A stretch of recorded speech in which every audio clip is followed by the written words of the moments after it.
నమస్తే. జీఎస్టీ దెబ్బకు తిండి తినాలి అంటే మన జేబుకు చిల్లు పడుతుంది. మోదీ అచ్చేదినంటూ ఉంటే జనం మాత్రం జూలై 1 నుంచి చచ్చేదినొస్తున్నట్లు భయపడిపోతున్నారు.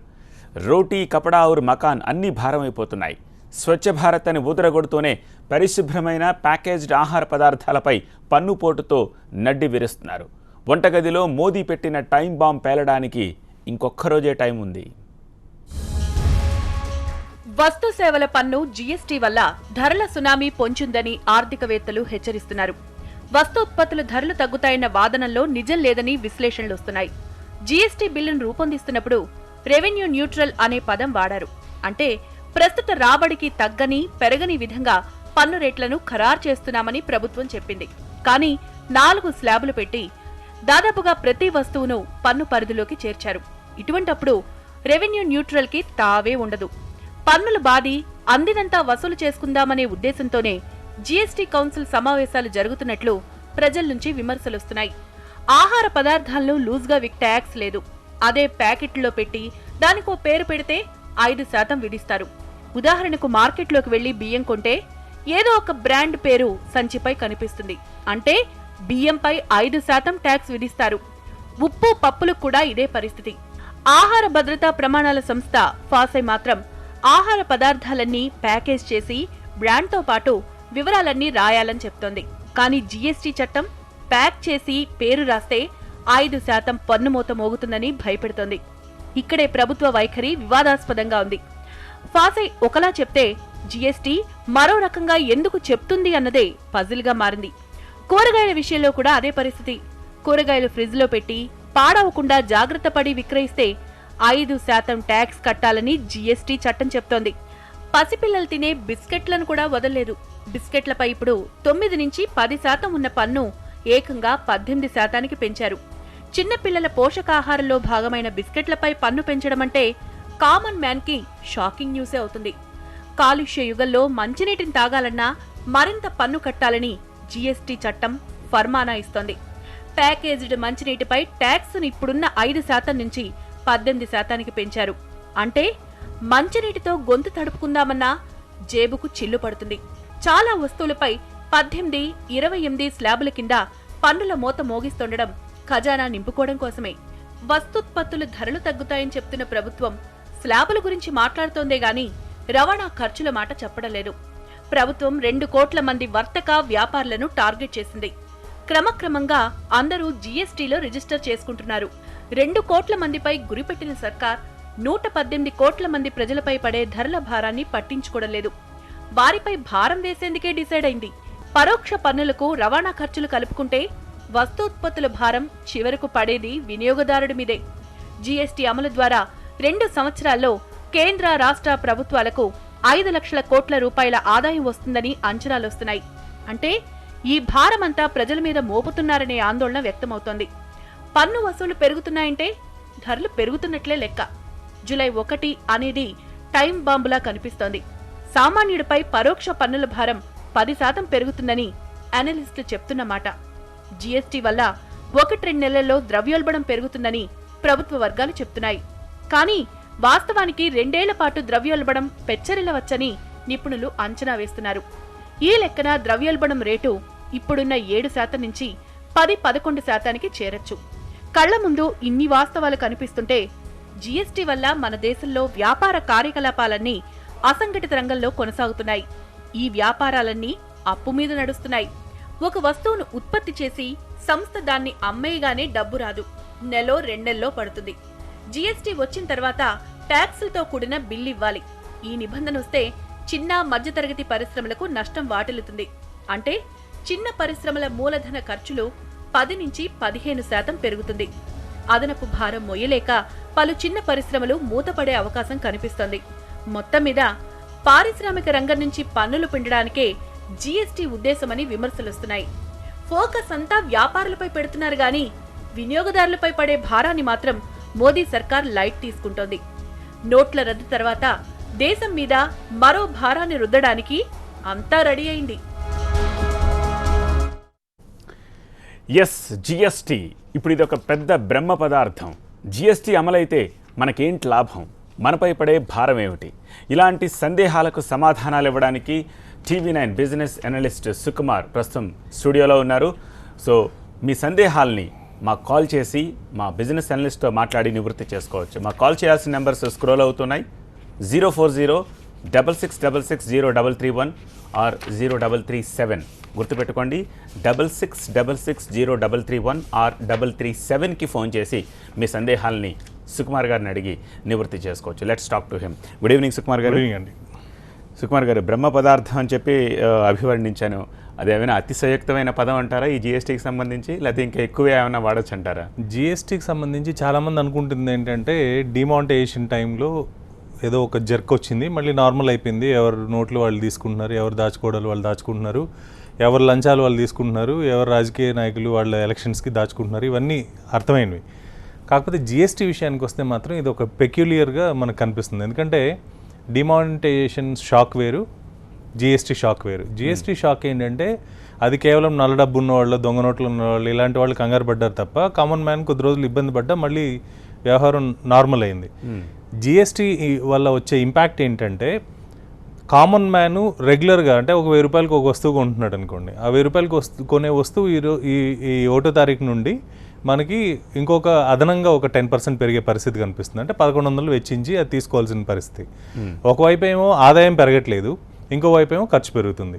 సో జిఎస్టీ ఒకటేంటంటే మనకు ముఖ్యంగా మౌలిక సదుపాయాలు ఎప్పుడైతే ఇండియాలో చాలా తక్కువ ఉన్నాయో, ఇన్ఫ్రాస్ట్రక్చర్ బాగా తక్కువ ఉన్న పరిస్థితి ఉందో, ఇలాంటి టైంలో జిఎస్టీ ఇంప్లిమెంటేషన్ అనేది కామన్ మ్యాన్ లైఫ్ స్టైల్ మీద మనకి ముఖ్యంగా ఇంపాక్ట్ చూపించే అవకాశం ఉంటుంది. సో బ్రహ్మ పదార్థం అనడం కన్నా ఇంత కన్ఫ్యూజన్ ఉండేదాన్ని ఇంకేదైనా ఒక కొత్త వర్డ్ యూస్ చేసినా కూడా మంచిదే అని అనుకుంటా. తక్కువే, right.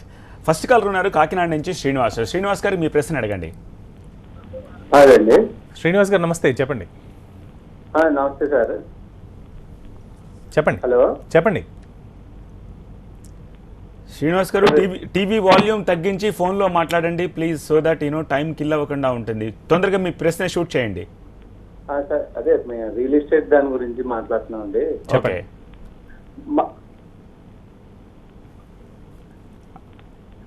Okay. Next caller Eluru నుంచి బాలాజీ ఉన్నారు. బాలాజీ గారు. హలో, బాలాజీ గారు, మీ ప్రశ్న అడగండి. Hello sir. నమస్తే, చెప్పండి. వరకునేమో నోట్ల మార్పుడు అది చెప్పారు సార్. ఇప్పుడేమో ఇవన్నీ బిల్లుకి అన్నారు సార్. ఇప్పుడు మామూలుగా సామాన్య సార్, నేను టాపం చేస్తాను నేను. మరి ఎన్ని చేసుకొస్తే మరి అసలు సామాన్యుడికి మరి అసలు వాళ్ళు పెంచారు వాళ్ళు. ఓకే, ఇది ముఖ్యంగా అంటే గవర్నమెంట్ వాదన ఒక విధంగా ఉందండి. కాకపోతే ఒక కామన్ మ్యాన్ పర్స్పెక్టివ్లో కనుక చూస్తే, అంటే ఒక కామన్ మ్యాన్కి, ఒక సామాన్య మనిషికి ఇది ఎలా ఇంపాక్ట్ చేస్తుందని చూస్తే మాత్రం మనకు చాలా తమాషాగా ఉంటుంది. అంటే ఏ వస్తువుల మీద జిఎస్టీ విధిస్తున్నారు, ఏ వస్తువులు తగ్గిస్తున్నారని. చిన్న ఎగ్జాంపుల్ ఏంటంటే, ఒక వాటర్ బాటిల్ కొనలేని వాళ్ళు ప్యాకెట్ వాటర్ తీసుకుని గొంతు తడుపుకుందాం అనుకునే పరిస్థితిలో ఒకప్పుడు 50 పైసే అంటే మనకి 5% ట్యాక్స్ ఉండేది. అంటే రూపాయి కనుక మనం పెట్టి ఒక వాటర్ ప్యాకెట్ కొనుక్కుంటే 5 పైసలు ట్యాక్స్ పడేది. కొన్ని రాష్ట్రాల్లో అయితే అది నిత్యావసరం కాబట్టి, మంచినీళ్ళు ప్రతి ఒక్కరికి అందుబాటులోకి తీసుకురావాలి కాబట్టి వాళ్ళని అసలు తమిళనాడు లాంటి స్టేట్ గవర్నమెంట్స్ అయితే అసలు ఆ ట్యాక్స్ కూడా వేయకుండా కామన్ మ్యాన్కి అందించే పరిస్థితి ఉండేది. కాకపోతే కొత్తగా జిఎస్టీ విధానం రావడంతో ఏమవుతుందంటే వాటర్ ప్యాకెట్ మీద కూడా మీకు డైరెక్ట్గా 18% ట్యాక్స్ పడుతుంది. అంటే రూపాయి పెట్టి మీరు ఇప్పుడు కొంటున్న వాటర్ ప్యాకెట్ కాస్త ₹1.18 పెరిగే అవకాశం ఉంది. సో దీనివల్ల ఏంటంటే ఒక కామన్ మ్యాన్ రాబోయే రోజుల్లో ఆదాయ వనరులు తక్కువగా ఉన్న సమయంలో ఎంత జాగ్రత్తగా ఉండాలి అనేది నెక్స్ట్ 2 ఇయర్స్లోనే ప్రతి ఒక్కరు ఫైనాన్షియల్ డిసిప్లిన్ అనేది బయటపడుతుంది. సో ఏదేమైనా కూడా జిఎస్టీ వస్తే ఒక కామన్ మ్యాన్కి నెక్స్ట్ 2-3 ఇయర్స్ చాలా ఇంపాక్ట్ ఉంటుంది. ఫస్ట్లో గవర్నమెంట్ కూడా 2-3 నెలలు అంది, తర్వాత మళ్ళీ 2-3 సంవత్సరాలు ఉంటుంది. సో ఎటు తీసుకున్నా కూడా 2-3 సంవత్సరాలు ఈ ఇబ్బందులకు మీరు ప్రిపేర్ అయి ఉండాలి. ఓకే, నెక్స్ట్ కాలర్ రమేష్ ఉన్నారు కర్నూలు నుంచి. రమేష్ గారు, మీ ప్రశ్న అడగండి. నమస్తే అండి రమేష్ గారు, చెప్పండి.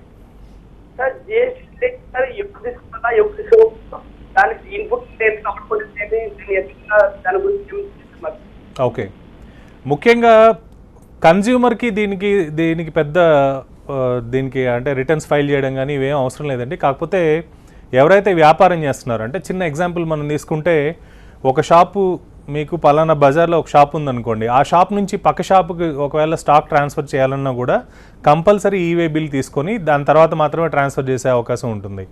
ఇదే కాకుండా సంవత్సరంలో 20 లక్షల టర్న్ ఓవర్ కన్నా మించిన ప్రతి ఒక్కరు కూడా జీఎస్టీ పరిధిలోకి వచ్చే పరిస్థితి ఇప్పుడు కొత్త జీఎస్టీ బిల్ తీసుకొచ్చింది. అంటే దీనివల్ల ఏమవుతుందంటే ఇప్పటి వరకు అన్ఆర్గనైజ్డ్ సెక్టార్గా ఏదో లూజ్లోనో లేకపోతే చిన్న చిన్న కొట్లు పెట్టుకుని వ్యాపారం చేస్తూ సూపర్ మార్కెట్లలో ఒక వస్తువును తగ్గించి అమ్మి ఇంకొక వస్తువు మీద డబ్బులు ఏదైతే గుంజుకుంటున్నారో ఆ పరిస్థితి నుంచి చిన్న చిన్న షాపులన్నీ కూడా మనకి అందుబాటులో ఉంటాయి. అలాంటి షాపు వాళ్ళందరూ కూడా ఈ పరిధిలోకి వస్తే మాత్రం ఖచ్చితంగా ఫస్ట్లో కొద్ది కన్ఫ్యూజన్ ఉంటుంది. 2 నెలలు వాళ్ళు కాస్త వెసులుబాటు ఇచ్చినా కూడా లీడింగ్ అంటే జనరల్గా ఈ సాఫ్ట్వేర్ ప్రొవైడ్ చేసే వాటిల్లో టాలీ అనేది టాటా గ్రూప్కి సంబంధించిన కంపెనీ, ఆ కంపెనీకి కేవలం 2000 మంది మాత్రమే ఆ సాఫ్ట్వేర్ని తీసుకుంటున్నారు పర్ డే. అంటే ఇంకా ఎంతమంది ఇలాంటి సాఫ్ట్వేర్ తీసుకోకుండా ఉన్న వాళ్ళు అనేది మనం గమనించాలి. సో కొత్తగా వ్యాపారం చేస్తున్న వాళ్ళు ఇలాంటి సాఫ్ట్వేరు, దానికి ఒక కంప్యూటరు, లేకపోతే దానికి ఒక చార్టర్డ్ అకౌంటెంటు, సర్వీస్ ప్రొవైడరు, వీళ్ళందరూ వెనకలు వెళ్తే వాళ్ళు వ్యాపారం చేస్తారా, లేకపోతే వ్యాపారం చేయకుండా వీళ్ళ వెనకలు తిరిగి దాని అవగాహన తెచ్చుకోవడానికి మరో సంవత్సరం పాటు వాళ్ళు ఇబ్బంది పడతారనేది మాత్రం వేచి చూడాలి. సో ముఖ్యంగా ఇది చిన్న చిన్న షాపుల వాళ్ళకి చాలా భారీ ఎత్తున ఇంపాక్ట్ చూపించే అవకాశం ఉంటుంది. ఓకే, నెక్స్ట్ కాలర్ విశాఖపట్నం నుంచి వెంకటరాజు ఉన్నారు. వెంకటరాజు గారు మీ ప్రశ్న అడగండి. నమస్తే అండి, కిరాణా షాప్ అండి మాది. నమస్తే, చెప్పండి.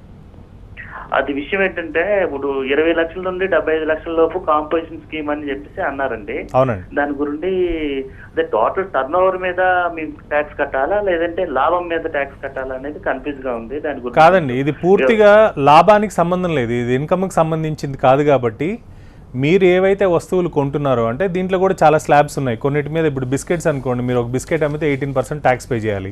అదే మీరు చీజ్ కానీ ఇలాంటి వాటి గీ కానీ ఇలాంటివి అమ్మితే 5% పే చేయాలి. పల్సెస్ ప్యాక్ చేసి అమ్మితే 5% పే చేయాలి. సో ఇట్లా డిఫరెంట్గా ఉన్నాయి. కాబట్టి మీకు ఎవరైతే హోల్సేలర్ ఇప్పటివరకు మేబీ చిన్న కిరాణా షాప్ అంటే ఇప్పటివరకు హోల్సేలర్ మీకు బిల్ రాయకుండా జస్ట్ ఒక పేపర్ మీద ఎన్నెన్ని బస్తాలు తీసుకున్నారని ఒక చిన్న స్లిప్ వేసి మీ దగ్గర డబ్బులు తీసుకునే పరిస్థితి ఉంది. ఆ పరిస్థితి నుంచి ఇప్పుడు ఏమవుతుందంటే ఖచ్చితంగా వాళ్ళు మీకు బిల్ రైజ్ చేయాలి. మీరు మీ కస్టమర్కి 20 లక్షలు దాటింది కాబట్టి కంపల్సరీ మీ కస్టమర్లకి మీరు కూడా బిల్ రైజ్ చేయాలి. అప్పుడే మీకు ఏమవుతుందంటే మీరు అక్కడ కట్టిన ట్యాక్స్ని ఇక్కడ ఇన్పుట్ క్రెడిట్ కింద తీసుకోగలుగుతారు. ఆల్ రైట్, మీరు బిస్కెట్లను ప్రస్తావిస్తే గుర్తొచ్చింది, చిన్నపిల్లలు తినే బిస్కెట్ల మీద కూడా 18% పన్ను విధించింది. ఎంతవరకు సమంజసం అర్థం కావట్లేదు. నెక్స్ట్ కాలర్ ఉన్నారు సూర్య విజయవాడ నుంచి. సూర్య మీ ప్రశ్న అడగండి. సార్ హలో, నమస్తే అండి. ప్లీజ్. సార్ ఏం లేదు సార్, ఇప్పుడు జిఎస్టీ అంటున్నారు, మనకి అన్ని ట్యాక్స్ కడుతున్నాం కదా. అవునండి. అప్పుడు మనం ఇన్కమ్ ట్యాక్స్ ఎందుకు పే చేయాలి సార్ మనం అప్పుడు? ఓకే, ఇది వస్తువులు ప్లస్ సేవలు సంబంధించిన ట్యాక్స్ అండి. ఇన్కమ్ అనేది డిఫరెంట్ సెగ్మెంట్. కాకపోతే ఈ జిఎస్టీలోని యూనిఫామ్ ట్యాక్స్ అండి. అంటే మిగిలిన దేశాల్లో కనుక మనం చూస్తే 6%, 7%, 10% ఫ్లాట్గా అన్ని వస్తువుల మీద ఉంది. సో దానివల్ల ఏమవుతుందంటే ఎక్కడ కూడా మనకి ఇబ్బంది లేకుండా స్మూత్గా ప్రాసెస్ జరిగే పరిస్థితి. కాకపోతే ఇండియాలో 5% నుంచి గోల్డ్కి ఏమో 3%, ఇట్లా డిఫరెంట్ స్లాబ్స్ పెట్టడం వల్ల మనకి కన్ఫ్యూజన్ ఉంది. సో ఈ సేవలు వస్తువులకి ఏదైతే మనం పన్ను ఇప్పటి వరకు ఎక్సైజ్ డ్యూటీ అని లేకపోతే సేల్స్ ట్యాక్స్ అని సర్వీస్ ట్యాక్స్ అని ఇట్లా డిఫరెంట్ వాటిని ఏదైతే ఇంప్లిమెంట్ చేస్తున్నారో అవన్నీ కలిపి ఒక చోటుకి తీసుకురావడం అనేది నిజంగా ఒక మంచి పనే. కాకపోతే ఇన్ని స్లాబ్స్ ఉండడం మాత్రం ఖచ్చితంగా కన్ఫ్యూజన్. ఇంకొక వైపు ఏంటంటే ఇంప్లిమెంట్ చేయడం కూడా కేవలం 1-2 రాష్ట్రాలతో మొదలుపెట్టి ఆ అవగాహన పూర్తిగా వచ్చినప్పుడు ప్రాబ్లమ్స్ ఎక్కడెక్కడ వస్తున్నాయి వాటిని గమనించి మిగిలిన స్టేట్స్ కూడా ఇంప్లిమెంట్ చేస్తే బాగుండేది. ఒక్కసారిగా రుద్దడం అనేది అయ్యేసరికి ఇండియా లాంటి కంట్రీలో ప్రాబ్లం ఏమవుతుందంటే మీకు ఏదైనా ఒక చిన్న రేట్ పెరిగింది అనుకోండి, ఎందుకు రేట్ పెరిగింది, ఎందుకు రేట్ పెంచి అమ్ముతున్నావు అన్నా కూడా జిఎస్టీ ఎఫెక్ట్ అని అంటారు.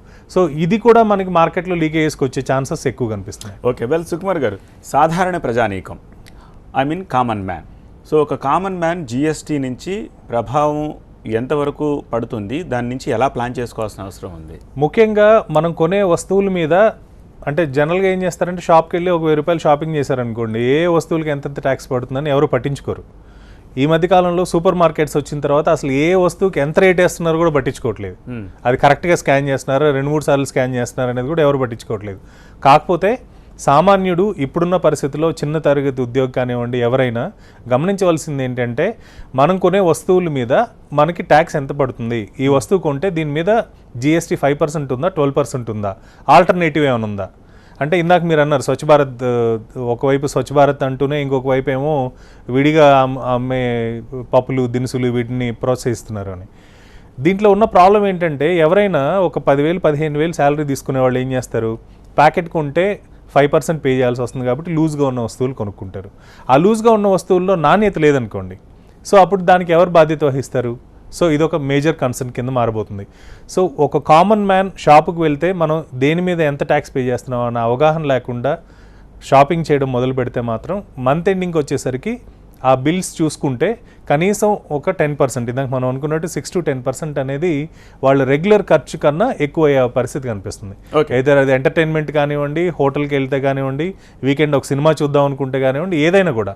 సో ఎటు తీసుకున్నా 6 to 10% వాళ్ళు అడిషనల్గా వాళ్ళ మీద భారం పడుతుంది. Okay, for example to say సామాన్యులకు అర్థమయ్యేలాగా ఒక వ్యక్తికి 25,000 రూపాయలు జీతం అనుకోండి నెలవారీ, అతని ఖర్చులకి పోను ఎంత ఎక్సెస్ రొటీన్గా కంటే ఎంత ఎక్సెస్ పే చేయాల్సిన అవసరం కనిపిస్తుంది ఇప్పుడున్న పరిస్థితుల్లో జీఎస్టీ? ఖచ్చితంగా 2,500 రూపాయలకి ప్రిపేర్ అవ్వాలండి. కనీసం 1,000 రూపాయల నుంచి 2,500 రూపాయల వరకు ఒక కామన్ మ్యాన్ మీద, అంటే తను వివిధ వస్తువులు కొంటాడు కాబట్టి ఎటు తీసుకున్నా 1,000 రూపీస్ అయితే మినిమం, హైయర్ సైడ్ 5,000 రూపాయల వరకు ఉండొచ్చు. బట్ యావరేజ్గా తీసుకుంటే కనుక మనకు 25,000కి 25,000 రూపాయలకి 2,500 రూపీస్ అనేది ఖచ్చితంగా పే చేయాల్సిన పరిస్థితి. సో 25,000 జీతం తీసుకున్నాడంటే డెఫినెట్గా మధ్య తరగతి, బిలో మధ్య తరగతి వాడే ఉంటాడు. అందులో సిటీస్లో ఉండేవాళ్ళు మరీ ముఖ్యంగా. సో సిటీస్లో వాళ్ళకి ఒకలాను, లేకపోతే రూరల్లో వాళ్ళకి ఒకలాను జీఎస్టీ అమలు అయ్యే విధానం ఉందా ఇప్పుడు? అవకాశం లేదండి. దీంట్లో ఇంకొక ప్రాబ్లం ఏమొస్తుందంటే, మీరు అనుకోవచ్చు పెద్ద పెద్ద హోటల్స్కి వెళ్తేనే మనకి ఛార్జెస్ పడతాయి, లేకపోతే చిన్న వాటిల్లో వెళ్ళి ఎందుకు తినకూడదు, జీఎస్టీ ఎందుకు పే చేయాలి, ఇవన్నీ కూడా అనుకోవచ్చు. కాకపోతే ఇక్కడ ఒక లొసుగు ఏముందంటే, ఒక చిన్న టిఫిన్ బండి నడుపుతున్న వ్యక్తి ఉన్నాడు అనుకోండి, అతను కొనే వస్తువులు సూపర్ మార్కెట్కి వెళ్ళి ప్యాకెడ్ ఏమైనా కొనుక్కొచ్చినా కూడా అక్కడ తనకి కాస్ట్ 5% to 10%, 12% పెరుగుతుంది. 5% to 12% స్లాబ్స్ని బట్టి.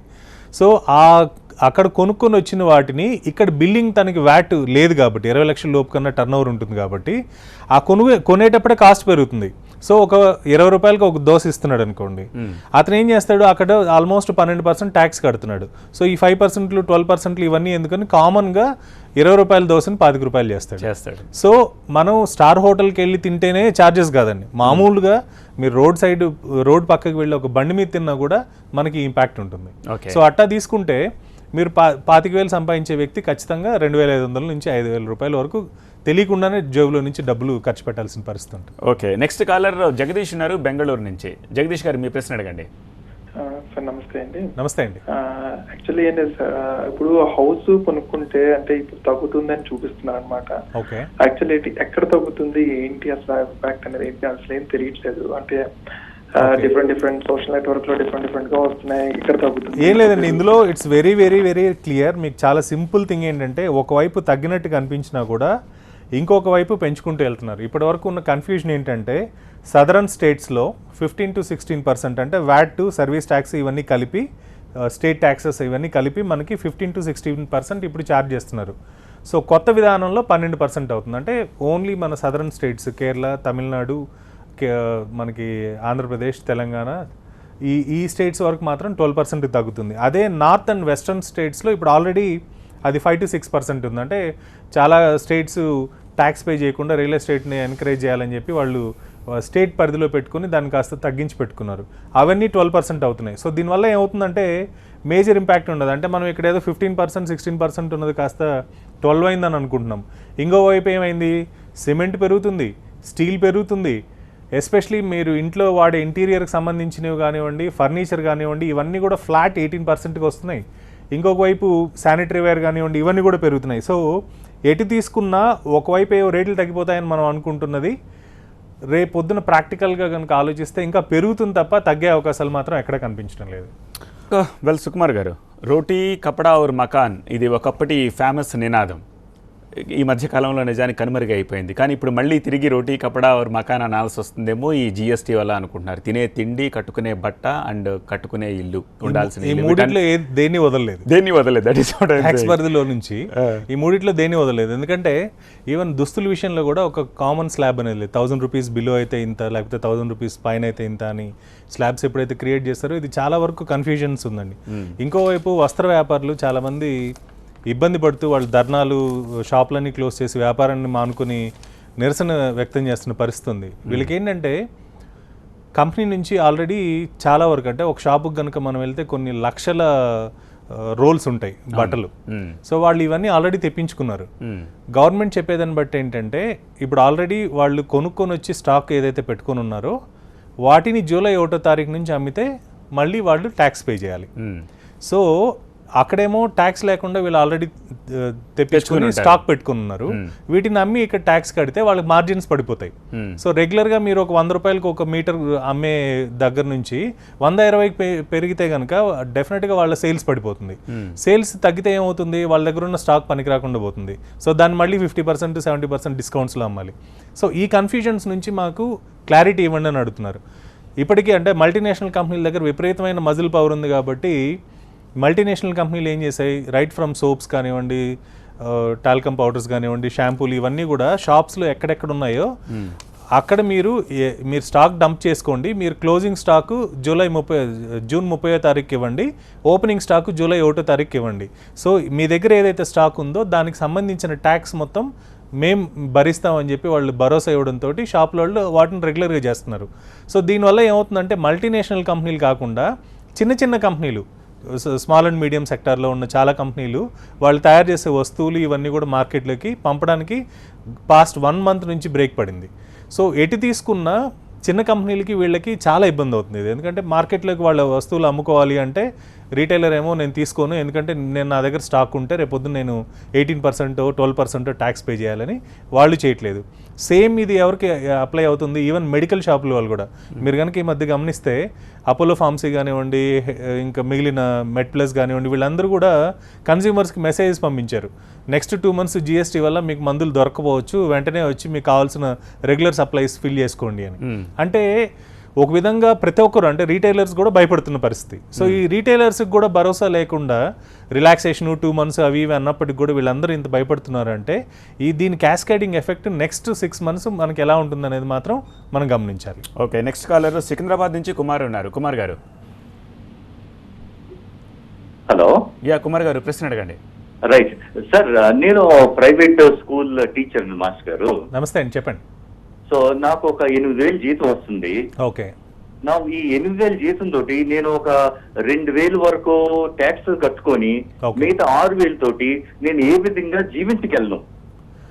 ఇది చాలా మందికి ఉన్న ఇబ్బంది అండి. ప్రైవేట్ టీచర్స్ లేకపోతే ప్రైవేట్ సంస్థలో పనిచేసే వాళ్ళకి స్లాబ్ మినిమం ఇంత శాలరీ ఏం లేదా? మా బ్రతుకు ఏమైపోవాలి? ఓకే, మంచి ప్రశ్న అండి.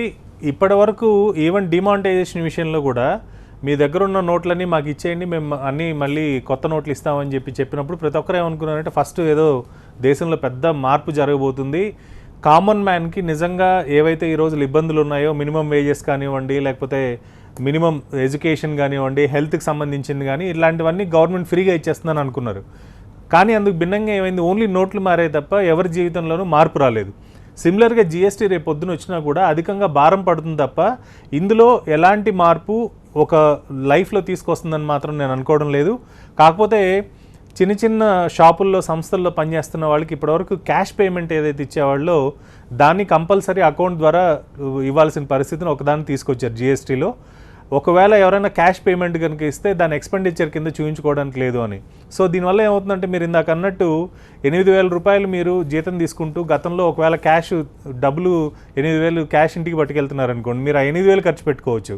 కానీ ఇప్పుడున్న పరిస్థితుల్లో ఏమవుతుందంటే GST రావడం వల్ల వాళ్ళు మీకు కంపల్సరీ బ్యాంక్ ట్రాన్స్ఫర్ ఇవ్వాలి. సో దీనివల్ల మీరు ఒకవేళ స్లాబ్లో కనుక వస్తే ఇన్కమ్ ట్యాక్స్ పే చేయాలి, ఇటువైపు GST మీరు కొనే ప్రతి వస్తువు మీద మీకు GST పడుతుంది. సో ఎటు తీసుకున్నా కామన్ మ్యాన్కి మాత్రం ఇది ఛాలెంజింగ్ టైం అండి. నెక్స్ట్ 2-3 years మాత్రం చిన్న ఎస్పెషలీ 6,000 రూపాయల నుంచి ఉద్యోగం చేసే వాళ్ళు కూడా చాలామంది ఉంటారు. 6,000 నుంచి 15,000 18,000 శాలరీస్ తీసుకుని సిటీలో ఉంటున్న వాళ్ళు మాత్రం చాలా టఫ్ టైం అనే మనం అనుకోవాలి. ఓకే, నెక్స్ట్ కాలర్ వరంగల్ నుంచి నరేంద్ర ఉన్నారు. నరేంద్ర గారు. సార్ నమస్కారం సార్. నమస్తే అండి, చెప్పండి. సార్ నేను ఇక వరంగల్లో టూరిస్ట్ గైడ్గా చేస్తున్నాను సార్. నేను చెప్పండి సార్. ఇది ఈ యొక్క GST ఇంప్లిమెంట్ ద్వారా హోటల్స్ మీద ప్రభావం ఏంటి సార్? హోటల్స్ మీద దేని మీద అండి? హోటల్స్ మీద. ఎందుకంటే అందరూ చాలా హోటల్స్ యజమాని భయపడుతున్నారు సార్. అంటే ఇప్పుడు జనరల్ గా 1,500 రూపీస్ 1,200 రూపీస్ ఒక రూమ్ ఉంది సార్, ఇక్కడ జనరల్ రూమ్. టూరిస్టులు వచ్చి ఉంటారు. అవును. అయితే దాని ఇంప్లిమెంటేషన్ వల్ల దాని ప్రభావం ఏంటి సార్? వీళ్ళకి ఒక్కటే మార్గం అండి. ఒకటి 1,000 రూపాయల కన్నా తగ్గించుకోవడం, లేకపోతే వచ్చే ఛార్జెస్ ఏవైతే ఉన్నాయో 18% లగ్జరీ ట్యాక్స్ ఇవన్నీ యాడ్ చేసుకొని ఆ 18%ని డైరెక్ట్గా కస్టమర్ మీద వేయడం. సో ఈ 2 మార్గాలు తప్ప వేరే ఏం లేదు. ఇంకొక వైపు ఏంటంటే 2500 వరకు 12% ఛార్జెస్ ఉంటాయి. బిలో 1000 అయితే ఏం లేదు, బట్ 1000 నుంచి 2500 వరకు 12%, అదేవిధంగా 2500 నుంచి 7500 వరకు 18% అన్నారు. సో 1000 రూపీస్ అనే రూమ్ ఇప్పుడు మీకు ఎక్కడికి వెళ్ళినా కూడా 1000 రూపాయల లోపు రూమ్ అంటే అసలు ఓయో రూములు కూడా రావట్లేదు, కనీసం 1200-1300 రూపాయలు వాటి మీద ఛార్జెస్ చేస్తున్నారు. సో దీన్ని బట్టి 12% పే చేయాల్సిన పరిస్థితి కంపల్సరీ ఉంటుంది. ప్లస్ ఇంకోటి ఏంటంటే ఆన్లైన్ సిస్టమ్ అవడం వల్ల దీంట్లో ఎక్కడ మీరు ఒకసారి రేట్ ఫిక్స్ చేసిన తర్వాత డిస్కౌంట్ అని కూడా రాయడానికి లేదు. సే ఫర్ ఎగ్జాంపుల్ మీరు 1200 రూమ్ నేను 900 రూపాయలకి ఇచ్చానని రాసి ఆ 300 రూపాయలు డిస్కౌంట్ ఇచ్చినా సరే మీకు మొత్తం 1200 రూపాయలకి 12% ట్యాక్స్ మీరు పే చేయాల్సి ఉంటుంది.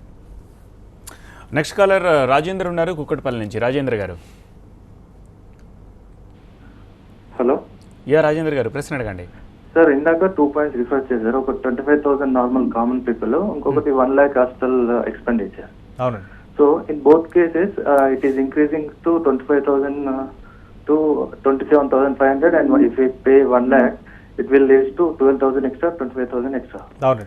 While introducing GST, they said that it is helpful to common people. But how it is helpful? It is increasing the expenditure. See, ఇందులో ఎక్స్పెండిచర్ పెరుగుతుంది అనడానికి గవర్నమెంట్ చాలా తెలివైన సమాధానం చెప్పిందండి. చిన్న ఎగ్జాంపుల్ ఏంటంటే మీరు రెగ్యులర్గా వాడే వస్తువులు సోపు, టూత్పేస్ట్, హెయిర్ ఆయిల్ తీసుకుంటే గతంలో 24% ఉండేది, దాన్ని 18% తగ్గించామని చెప్పి ఒకవైపు చెప్తున్నారు. అదేవిధంగా డిటర్జెంట్ అంటే రెగ్యులర్గా మనం వాడే డిటర్జెంట్ సోప్స్ కానివ్వండి, డిటర్జెంట్ పౌడర్ కానివ్వండి, స్కిన్ కేర్, హెయిర్ కేర్కి సంబంధించినది మాత్రం ప్రస్తుతం 24% ఉంటే దాన్ని 28%కి తీసుకెళ్లారు. So government is trying to say that ఎక్కడ మేము తగ్గించలేదు, పెంచలేదు, దీన్ని ఈక్వల్ చేస్తున్నామని. కాకపోతే ఓవరాల్గా మీకు ఒక 1,00,000 రూపాయల శాలరీ తీసుకునే వాళ్ళు ఎవరైతే ఉంటారో వాళ్ళు ఏంటంటే వాళ్ళు కొనేటప్పుడే కొద్దిగా ప్రాసెస్డ్ ఫుడ్ తీసుకుందామనో, హెల్త్ కాన్షియస్ ఇట్లాంటి వాటి మీద కాన్సన్ట్రేట్ చేస్తారు. ఎనీ సాఫ్ట్వేర్ ఎంప్లాయీ ఇప్పుడు ఒక 70,000 80,000 వచ్చేవాళ్ళు కూడా ఖచ్చితంగా ఆర్గానిక్ వస్తువులు తీసుకుందామనో, లేకపోతే క్లీన్గా ప్యాక్ అయ్యి క్లీన్ చేస్తున్న వస్తువులు తీసుకుందామని అలవాటు పడిపోయి ఉన్నాం మనం. ఈవెన్ మీరు ఏదైనా ఒక చిన్న పల్లెటూరుకి వెళ్ళినా కూడా అక్కడ కూడా ప్రాసెస్డ్ ఫుడ్కి ఉన్నంత క్రేజు రెగ్యులర్గా బస్తాలో వేసి ముందులాగా కిలోల్లో ప్యాకెట్ కట్టించే పరిస్థితి లేదు. సో దీనివల్ల ఏమైందంటే అలాంటి అన్ఆర్గనైజ్డ్ సెక్టార్లో ఉన్న వ్యాపారస్తులందరూ ఎప్పుడైతే జిఎస్టీ పరిధిలోకి వస్తారో వీళ్ళందరూ కూడా 5% మినిమం. ఇప్పుడు పల్సెస్ అనుకోండి, విడిగా కొంటే ట్యాక్స్ లేదు, అదే కవర్లో వేస్తే ట్యాక్స్ 5% పే చేయాలి. సో దీనివల్ల ఏమవుతుంది, ప్యాకెట్లో లేకుండా మనం ఇట్లా లూజ్గా తీసుకోవడానికి మనం రెడీగా ఉన్నామా? ఒకవేళ ఇక్కడ ఏదైనా సూపర్ మార్కెట్ ఇస్తే రెడీగా ఉంటామో, కానీ చిన్న చిన్న విలేజ్కి వెళ్తే ఖచ్చితంగా నో అంటాం. సో అలాంటి చోట్ల కూడా పర్చేసింగ్ కెపాసిటీ ఉన్న చిన్న చిన్న పల్లెటూరులో కానీ ఎక్కడైనా సరే వీళ్ళందరి మీద ఈ ఇంపాక్ట్ ఉంటుంది. సో చాలా వరకు గవర్నమెంట్ ఏం చూపిస్తుందంటే ఎక్కువగా సేల్ అయ్యే నార్త్ ఇండియాలో ఇప్పుడు మనకి పన్నీర్, ఫర్ ఎగ్జాంపుల్ పన్నీర్ తీసుకుందాం. పన్నీర్ని కనుక తీసుకుంటే మన సౌత్ ఇండియాలో కన్జంప్షన్ తక్కువ, నార్త్ ఇండియాలో కన్జంప్షన్ ఎక్కువ. దాన్ని ఏదో ఎగ్జామ్ చేసాం, సో దానివల్ల మీరు చాలా బెనిఫిట్ అవుతున్నారు, అది 12% మేము ఛార్జ్ చేయట్లేదని చెప్తున్నారు. సో ఈ డిఫరెన్సెస్ని చూపించి ఎక్కడో ఎక్కువ కన్జంప్షన్ ఉన్న దాని మీద మిగిలిన ఏరియాస్లో వీళ్ళందరూ కూడా దాని మీద ట్యాక్స్ పే చేసే పరిస్థితిని తీసుకొచ్చారు. అంటే ఒక 100 మంది ఉన్నారనుకోండి, 100 మందిలో ఇప్పుడు 10 మంది ట్యాక్స్ పే చేస్తుంటే ఆ 10 మంది పే చేసే ట్యాక్స్ ఏదైతే ఉందో దాన్ని 100 మెంబర్స్కి డిస్ట్రిబ్యూట్ చేస్తున్నారు. సో దీనివల్ల ఏమవుతుంది, ఏమీ కట్టని వాళ్ళు ట్యాక్స్ పరిధిలోకి వెళ్తున్నారు, ఎక్కువ కట్టేవాళ్ళు కాస్త తగ్గించుకుంటున్నారు. సో ఇది ఎటు తీసుకున్నా కూడా పెద్ద పెద్ద కంపెనీలకి, మల్టీనేషనల్ కంపెనీల కిందకి ఎగ్జాంపుల్ తీసుకున్నట్టు వాళ్ళకి పనికి వస్తుంది తప్ప ఒక కామన్ మ్యాన్ యాంగిల్లో కనుక చూస్తే ఇది ఖచ్చితంగా డిఫికల్టీని క్రియేట్ చేసే పరిస్థితి ఉంది. ఓకే, గుంటూరు నుంచి నెక్స్ట్ కాలర్ వెంకట్ గారు, మీ ప్రశ్న అడగండి. హలో సార్, చెప్పండి. నేను మెడికల్ రిప్రజెంటేటివ్గా చేస్తున్నాను sir, Guntur. Okay sir, next pharma industry మీద ఎలాంటి ప్రభావం చూపిస్తుంది సార్ జిఎస్టీ అనేది? ఓకే, ఫార్మాలో కొద్దిగా నీజర్క్ ఉంటుందండి. అంటే ఫస్ట్ 2-3 months మాత్రం కొంచెం ఇబ్బంది ఉంటుంది, ఎందుకంటే ఎగ్జిస్టింగ్ మెడిసిన్స్ కన్నిటికీ ట్యాక్స్ పెరుగుతుంది. ఒకవైపు ఏమో గవర్నమెంట్ యోగా, ఆయుర్వేద వీటినన్నింటినీ ఫుల్ ప్రోత్సహించాలి, అది చేయాలి, ఇది చేయాలి అని చెప్పి చెప్తూనే 5% ఉన్న ఆయుర్వేద మీద ఉన్న ట్యాక్సెస్ని 12%కి తీసుకొచ్చింది. సో దీనివల్ల నాట్ ఓన్లీ మనకి రెగ్యులర్ మెడిసిన్సే కాకుండా ఆయుర్వేద ప్రోడక్ట్స్ అన్నింటినీ కూడా ఇది కిల్ చేసే పరిస్థితి మనకు కనిపిస్తుంది. సో ఎటు తీసుకున్న 12% GST on medicines, that life saving drugs మీద కూడా అనేసరికి సో వీటన్నిటి మీద కొంచెం ఇంపాక్ట్ పెరుగుతుంది. బట్ తప్పదు కదా, ఇంకా హెల్త్ కేర్కి ఒకవైపు ఎక్కడ మనకి జనరిక్స్కి అంత ఓతం ఇవ్వట్లేదు ప్రభుత్వం. ఒక డాక్టర్ ఒక మెడిసిన్ రాయాలి తప్ప ఒక మందు పేరు రాయకూడదు, ఒక కంపెనీ పేరు, కంపెనీ తయారు చేసిన ట్యాబ్లెట్ పేరు రాయకూడదు, దాంట్లో మెడిసిన్ రాయాలనే సిస్టమ్ని మనం ఇంకా తీసుకురాలేకపోతున్నాం. సో హెల్త్ కేర్ సెక్టార్లో ఎక్కడ ఇంకా ఆర్గనైజ్డ్గా లేదు. డాక్టర్కి పేషెంట్ దొరికితే గజ దొంగకి ఒక బస్తా డబ్బులున్న ఒక వ్యక్తి దొరికినట్టుగా ఆల్మోస్ట్ 80% డాక్టర్స్ అదేలాగా బిహేవ్ చేస్తున్నారు.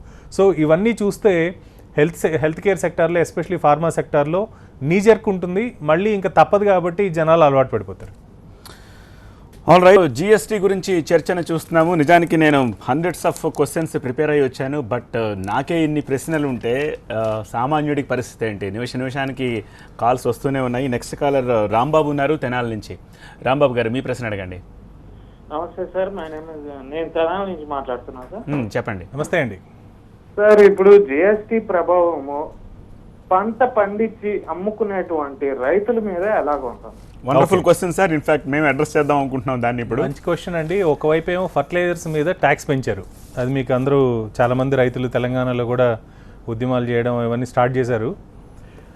దీంట్లో మెయిన్ ప్రాబ్లం ఏమైందంటే అండి, ఒకవైపు ఏమో రైతు ట్యాక్స్ పే చేసి తను వాడుతున్న ఎరువులను తీసుకొచ్చి పొలం పండించి ఆ వ్యవసాయ ఉత్పత్తుల్ని బయట వాళ్ళకి అమ్మాలి. ఎప్పుడైతే ఆ వ్యవసాయ ఉత్పత్తులు తయారైన తర్వాత ట్యాక్స్ లేదని చెప్పారో అదేదో పెద్ద ఫేవర్ చేసినట్టుగా మనకి ప్రభుత్వం డంకా కొట్టుకుంటుంది. బట్ ప్రాక్టికల్గా ఏమవుతుందంటే, మీరు ఎగ్జాంపుల్కి టమాటా పండించారు, టమాటా పండించినప్పుడు మీ తయారీ ఖర్చు 12 రూపాయలు అందనుకుందాం. రైతు దాన్ని మార్కెట్లో 50 రూపాయలు ఉన్న టైంలో అమ్ముదామని అనుకుంటే 50 రూపాయలు మార్కెట్లో ఉంటుంది, కానీ దళారు మీ దగ్గరికి వచ్చేమంటాడు, ఆల్రెడీ స్టాక్ వచ్చింది, మీ దగ్గర ఉన్నది ఇప్పుడు అమ్ముకోకపోతే తగ్గించి మీరు అమ్ముకోలేరని చెప్పి మిమ్మల్ని భయపెట్టి 12 రూపాయలు ఉన్నదాన్ని 13 రూపాయలకో 14 రూపాయలకో కొంటాడు. కొన్న తర్వాత ఏం చేస్తాడు, దాన్ని అక్కడి నుంచి తీసుకెళ్ళి సూపర్ మార్కెట్లోనో ఎక్కడో అమ్మడానికి ప్రయత్నం చేస్తాడు, 80 రూపాయలు అక్కడ రేట్ పెడతాడు. సో ఒకవేళ రైతు అమ్మే వస్తువుల మీద కూడా జిఎస్టీ ఇంప్లిమెంట్ చేసిన పరిస్థితి వస్తే, ఇక్కడ ఫర్టిలైజర్స్లో ఏదైతే మీరు డబ్బులు పే చేస్తున్నారో దాన్ని ఇక్కడ ఇన్పుట్ క్రెడిట్ కింద తీసుకోవచ్చు. చాలా సింపుల్. దీంట్లో రైతులకు అర్థం కాదు, రైతులు చదువుకోలేదు, ఇవన్నీ ఏదో రీజన్స్ చూపిస్తున్నారు, కానీ ఇది కరెక్ట్ కాదు. రైతు ఎప్పుడైతే నేను కూడా నీకు వ్యాట్ ఛార్జ్ చేస్తాను, నేను ఆ వ్యాట్ ద్వారా వచ్చిన డబ్బులు నేను గవర్నమెంట్కి కడతాను, ఎందుకంటే ఒక మార్కెటింగ్ సిస్టమ్ మన ఇండియాలో తరతరాలుగా ఉంది. ఆ మార్కెటింగ్ కమిటీలు ఇవన్నీ ఎందుకు పనికొస్తున్నాయి? కేవలం రాజకీయ ఆరంగేట్రం కోసం పనికొస్తున్నాయి. ఒక మార్కెట్ యార్డు ప్రతి ఊర్లో ఉన్న దాంట్లో ఒక రేట్ ఫిక్స్ చేసి రైతు దగ్గర నుంచి కొని వ్యాట్ ద్వారా బిల్లు రైజ్ చేసి దళారి చేత కనుక అది కొనేటట్టు కనుక చూసుకోగలిగితే, సూపర్ మార్కెట్కి వెళ్ళినప్పుడు 80 రూపాయలు, కొన్నప్పుడు 15 రూపాయలు గ్యాప్ మధ్యలో ఉన్నదానికి అమ్మినప్పుడు వచ్చిన ఆదాయం కింద వాళ్ళు ఇన్కమ్ ట్యాక్స్ పే చేయాల్సి వస్తుంది. సో ఏం చేస్తారు, దళారులు కూడా ఇంత వ్యత్యాసం పెట్టుకోకుండా ఇక్కడ 20 రూపాయలు కొని అక్కడ 25 రూపాయలకి అమ్మే పరిస్థితి ఉంది. అంటే అటు కన్స్యూమరు బాగుపడతాడు, ఇక్కడ అమ్మే రైతు బాగుపడతాడు. ఎప్పుడైతే ఈ మధ్యలో జిఎస్టీ విధానాన్ని రద్దు చేస్తూ రైతులకు మేము ఫేవర్ చేసామని చెప్పుకుంటున్నారో, ఒకవైపు ఏమో ఫర్టిలైజర్స్ తీసుకొచ్చి వేసే కాస్ట్ పెరిగిపోతుంది, ఇంకోవైపు అమ్మేది మాత్రం మీ చేతిలో ఉండదు, ఓన్లీ దళారుల చేతిలో ఉంటుంది. సో దళారులు ఏం చేస్తారు, వీలైనంత వరకు డిస్కౌంట్ చేయడానికి ట్రై చేస్తారు. సో రైతు లైఫ్ స్టైల్లో కానీ రైతుకు సంబంధించిన ఆదాయంలో కానీ జిఎస్టీ వల్ల ఎలాంటి ఉపయోగం లేదు. సో ఒకవేళ ఇవి అమ్ముకొని ఈ డబ్బులు తీసుకెళ్ళి ఏదైనా వస్తువులు కొందామని అనుకున్నా, అక్కడ ఆల్రెడీ ఇప్పుడు చిన్న పల్లెటూరుల్లో పిల్లలకి న్యూట్రిషియస్ ఫుడ్ కింద, అంటే చిన్నప్పుడు బాగా ఎదుగుదల రావడానికి ఇట్లాంటి వాటికి గ్లూకోజ్ బిస్కెట్లు ఇస్తారు. ఆ బిస్కెట్లను కూడా 18% ట్యాక్స్లో తీసుకెళ్ళి లగ్జరీ ఫుడ్ కింద పెడితే, అదేమన్నా మీకు ఒక స్టార్ హోటల్లో కూర్చొని చికెన్ 65 తిన్నట్ట, ఒక చిన్న పిల్లలకి ఇచ్చే బిస్కెట్ని కూడా 18% పెంచారు అంటే, ఇది పల్లెటూర్లకు కానీ రైతులకు కానీ బిలో పావర్టీ లైన్ ఉన్న వాళ్ళకి కానీ ఎవరికి పనికొచ్చే విధంగా ఈ జిఎస్టీ బిల్ రూపొందించలేదని మాత్రం మనం ఒప్పుకొని తీరాలి. Okay. And by and large Rambabu గారు, పురుగుల మందులు, ఈ ఎరువులు పురుగుల మందులు ఉంటాయి కదా, వాటి మీద ఇప్పటి వరకు 7% వరకే ఉండేది, ఇప్పుడు 5% ఉండేది. ఆ 5%ని ఇప్పుడు 12% హైక్ చేశారంటే 12%కి తీసుకెళ్లారు, అంటే 7% అదనంగా బాధుడు అనమాట. అండ్ వాళ్ళు వ్యవసాయ ఆధారిత పనిముట్లు లైక్ ట్రాక్టర్లు అవి ఉంటాయి. సో ట్రాక్టర్ కొనకపోయినా అద్దెకైనా తేవాలి. సో కొన్నవాడు డెఫినెట్గా ఇప్పటి వరకు 6 to 7% పే చేసేవాడు, అది కాస్త 12% అయింది. సో అక్కడ ఒక 5 to 6% అక్కడ కూడా పెరుగుదల. సో వ్యవసాయ ఆధారిత ప్రతి పని మీద కూడా పన్ను పెరుగుతూ వచ్చింది. సో డెఫినెట్గా అది భారమే అవుతుంది. నెక్స్ట్ కాలర్ రాజన్ ఉన్నారు బెంగళూరు నుంచి. రాజన్ గారు, హలో సార్. రాజన్ గారు ప్రశ్న అడగండి. రాజన్ గారు నమస్తే. సార్ ఏమంటే ఇప్పుడు మన జిఎస్టి అమలు అయింది, అమలు అవుతుందండి ఎల్లుండి. ఎంతవరకు అది సాధ్యపడుతుంది? ఓకే, 25 కేజీల బియ్యం కొన్న వాళ్ళు కానివ్వండి, కిలో సాల్ట్ కొన్న వాళ్ళు కానివ్వండి, క్రిస్టల్ సాల్ట్ కానివ్వండి, కందిపప్పు కొన్న వాళ్ళు కానివ్వండి, రైతులు కానివ్వండి, ఎవరికైనా సరే అది ఎంతవరకు సాధ్యపడుతుంది? పేదలకి సాధ్యాలు కనుక మనం చూస్తే ముఖ్యంగా ఇంప్లిమెంటేషన్లో చిన్న చిన్న వ్యాపారులందరూ కూడా హడలిపోయే పరిస్థితి మనకి క్లియర్గా కనిపిస్తుందండి. First thing. సెకండ్ థింగ్ ఏంటంటే రియల్ ఎస్టేట్ వ్యాపారంలో కూడా ఇప్పటివరకు ఏంటంటే పెద్ద పెద్ద బిల్డర్లు బాగానే ఉన్నారు, కానీ చిన్న చిన్న ప్రాజెక్టులు చేసుకునే వాళ్ళకందరికీ కూడా ఇది ఇంపాక్ట్ చాలా ఎక్కువ ఉంటుంది. ఒకవైపు ఏమో ల్యాండ్ కాస్ట్ పెరిగింది, గవర్నమెంట్ గతంలో కూడా మనం చాలాసార్లు డిస్కస్ చేసాం, రిజిస్ట్రేషన్ వాల్యూ ఒకటి ఉంటుంది, మార్కెట్ వాల్యూ ఒకటి ఉంటుంది. డిమానిటైజేషన్ అయిన తర్వాత కూడా రిజిస్ట్రేషన్ వాల్యూని మార్కెట్ వాల్యూని దగ్గరకు కూడా తీసుకురాలేని పరిస్థితి ప్రస్తుతం మనకి ప్రభుత్వం వల్ల కాలేదని అనుకోవాలి. సో దీనివల్ల ఏమవుతుంది, కొత్త నోట్లు వచ్చినా కూడా మళ్ళీ ఈ గ్యాప్ని, కొత్త నోట్లని, ట్యాక్స్ పెయిడ్ మనీని బ్లాక్ మనీ కింద కన్వర్ట్ చేసి ఎవరైతే ల్యాండ్ అమ్ముతున్నారో, మనకి ప్లాట్లు అమ్ముతున్నారో వాళ్ళకి మనం కట్టే పరిస్థితి ఉంది. సో అక్కడ మార్పు రాలేదు. ప్లస్ రాబోయే రోజుల్లో కూడా ఇన్ని కన్ఫ్యూజన్స్ మధ్య ఇంప్లిమెంటేషన్, ఎస్పెషలీ టాలీ CEO అన్నట్టుగా 2000 మంది రోజుకు రిజిస్టర్ అవుతున్నారు అంటే ఇలాంటి పీక్ టైంలో ఒకవేళ నెల రోజులు 2000 మంది రిజిస్టర్ అయినా కూడా మనకి మ్యాక్సిమం 60,000 మంది కన్నా ఎక్కువ GST పరిధిలోకి టాలీ లాంటి సంస్థలోకి వచ్చే అవకాశం లేదు. మొత్తం లిస్టెడ్ ఎంటిటీస్ చూసుకున్నా కూడా, అంటే ప్రభుత్వం వీళ్ళతో మీరు సాఫ్ట్వేర్ తీసుకోవచ్చని వాళ్ళని చూసినా కూడా 34 కంపెనీలు ఉన్నాయి. 34 కంపెనీలో నెంబర్ 1 కంపెనీకే 2000 మంది కన్నా ఎక్కువ రావట్లేదు. ఆల్రెడీ ఒక 4 దశాబ్దాల చరిత్ర ఉన్న కంపెనీకే ఇంతమంది రాలేదు అంటే కొత్త కంపెనీలకి అసలు వెళ్ళే అవకాశం కూడా లేదు. సో ఎటు తీసుకున్నా కూడా ఈ GST ఇంప్లిమెంటేషన్కి మార్కెట్ రెడీగా లేదు. మీరు ఇందాక అడిగిన దాంట్లో ఒక మంచి క్వశ్చన్ ఏంటంటే ఆ రెడీనెస్ ఎట్లా క్రియేట్ చేసి ఉండొచ్చు అనేది కూడా ఒక పెద్ద ప్రశ్నే. ఈ రెడీనెస్ని ప్రస్తుతం ఉన్న మెట్రో సిటీస్లో ఫస్ట్ ఇంప్లిమెంట్ చేసి, లేకపోతే ఆ స్టేట్స్లో ఇంప్లిమెంట్ చేసి అక్కడ సక్సెస్ఫుల్ అయిన తర్వాత మెల్లగా రోల్అవుట్ చేసుకుంటూ వెళ్తే కనుక చాలా ఈజీ అయ్యేది. దీనికి ఏంటంటే గవర్నమెంట్ దగ్గర తగినంత సిబ్బంది లేదు. ఈవెన్ ఇప్పుడు GST ఇంప్లిమెంట్ చేసిన తర్వాత కూడా ఏమంటున్నారు, ఎక్కడ చెక్ పోస్ట్ ఉండో, ఫ్రీగా వెళ్ళిపోవచ్చు, బట్ పట్టుకుంటే మాత్రం మీరు జైలు శిక్ష అనుభవించాల్సి ఉంటుంది అని చెప్పి ఇలాంటి వాటిని చెప్తున్నారు. సో దీనివల్ల బ్లాక్ మార్కెట్ చేసేవాళ్ళు, నిజంగా వేబుల్ లేకుండా ఒక చోట నుంచి ఇంకో చోటుకి వస్తువులు తీసుకెళ్లాలనుకునే వాళ్ళకి 100 దారులు ఉంటాయి, రహదారులు వెళ్లాల్సిన అవసరం లేదు. సో అలాంటి వాటికి అడ్డుకట్ట వేయకుండా కామన్ మ్యాన్కి సంబంధించిన వాటి మీద ఇంతింత ట్యాక్సులు పెంచుకుంటూ పోతే రేపొద్దున బ్లాక్ మార్కెట్ చేసిన వాటికి కూడా మనం GST పేరు చెప్పి అదనంగా డబ్బులు చెల్లించాల్సిన పరిస్థితి మనకు రాబోయే రోజుల్లో వస్తుంది. సో బై అండ్ లార్జ్ మీరు చెప్పేదాన్ని బట్టి చూస్తుంటే ప్రభుత్వం నిన్ను దొంగ అని, నేను దొంగ కాదని ప్రూవ్ చేసుకోమని అన్నట్టుగా. ఖచ్చితంగా అండి. ఎక్కడైనా ఎవరినైనా ఇప్పుడు ఒక షాప్కి వెళ్ళి అధికారులకు ఉన్న చట్ట ప్రకారం అధికారులకు ఉన్న అధికారం చూస్తే, ఒక షాప్కి వెళ్ళి నాకు ఇది డిస్క్రిపెన్సీ ఉంది, సో దీని ప్రకారం నువ్వు 18% పే చేయాలని చెప్పి జస్ట్ ఒక స్లిప్ రాసి ఇచ్చేసి వెళ్తారు. ఆ తర్వాత దాన్ని తీసుకుని అప్పీల్కి వెళ్ళాలా, తర్వాత ఆ డబ్బులు వస్తాయా రాదా, ఇవన్నీ తర్వాత సంగతి. బట్ అట్లీస్ట్ వ్యాపారికి అయితే ఆ రోజు బ్లాక్ అయిపోయినట్టే కదా, తన బ్యాంక్ సీజ్ అవుతుంది. సో ఎటు తీసుకున్నా ఇప్పుడు ఒకవైపు ఏమో make in India domestic consumption చాలా బాగుంది, మనకి చిన్న చిన్న వ్యాపారులు పట్టుకొమ్మలు ఏవేవో చెప్తున్నాం, ఇంటర్నేషనల్ మార్కెట్స్లోకి వెళ్తున్నాం, వేరే దేశాలకు వెళ్ళి అక్కడ గొప్పలు చెప్పుకుంటున్నాం, అన్నీ బాగానే ఉంది. ఇక్కడ అన్రెస్ట్ క్రియేట్ చేయకుండా ఒక ఫ్రెండ్లీ అట్మాస్ఫియర్లో వ్యాపారం సాఫీగా చేసుకునే పరిస్థితి తీసుకురావడానికి గవర్నమెంట్ ఎందుకు ముందుకు రావట్లేదు? మిగిలిన దేశాల్లో పొద్దున్న 9ంటికి షాప్ ఓపెన్ చేస్తే సాయంత్రం 6ంటికి క్లోజ్ చేసుకుని వ్యాపారం జరుగుతుందని అనుకున్నా క్లోజ్ చేసి వాళ్ళు వెళ్ళి ఇంట్లో పడుకునే పరిస్థితి. అంటే వాళ్ళకి తెలుసు ఎంత ట్యాక్స్ పే చేయాలి, ఎంత వ్యాపారం జరిగితే ఏం జరుగుతుంది అనేది వాళ్ళకి లెక్కలు ఉంటాయి. మన దగ్గర అది లేదు.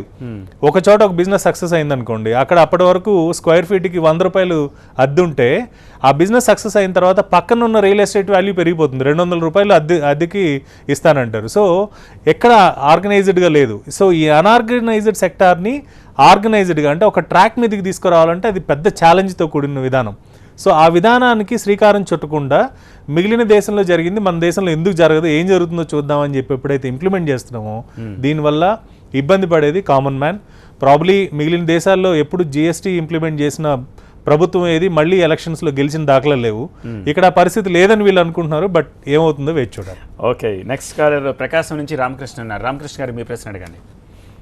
సార్ హలో, అడగండి రామకృష్ణ గారు. సార్ ఇందాక రైతుల గురించి చాలా బాగా చెప్పారు సార్. ఎందుకంటే అదే మార్కెట్ యార్డ్లు కొనమని చెప్పారు. అలా కానీ కొనుగోలు చేస్తే మధ్యతరగతి జనాలు చాలా ఆనందపడతారు. ఎందుకంటే రేట్లు ఒక రోజు పెరగడం, ఒక రోజు తగ్గడం, ఎందుకంటే చాలా ఇబ్బంది పడుతున్నారు. ఇష్టం వచ్చిన టమాటా వచ్చి 50 రూపాయలు ఉంటుంది, ఒక రోజు వచ్చేసి 12 రూపాయలకు ఉంటుంది, ఒక రోజు 10 రూపాయలకు వస్తుంది, ఒక రోజు 5 రూపాయలకు వస్తుంది.